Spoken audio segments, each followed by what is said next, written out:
Beijing में surmai Olympics की रंगारंग इफ्तिताही तकरीब। खिलाड़ी 7 मुख्तलिफ खेलों के 109 मुकाबलों में जान लड़ाएंगे। पाकिस्तानी एथलीट मोहम्मद करीम अल्पाइन स्कीइंग में एक्शन दिखाएंगे। वज़ीर आज़म इमरान खान की भी इफ्तिताही तकरीब में शिरकत। पाकिस्तान का बहादुर कश्मीरियों के जज्बे और अज़्म को सलाम।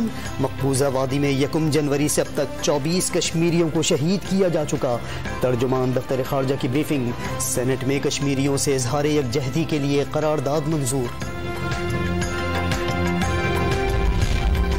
सरबराह JUI मौलाना फजलुर रहमान का हुकूमत की इत्तेहादी जमातों को साथ देने का पैगाम। मुल्क पीछे चला गया, तहरीक इंसाफ को शिकस्त देंगे। MQM रहनुमाओं के साथ मुश्तरका प्रेस कॉन्फ्रेंस।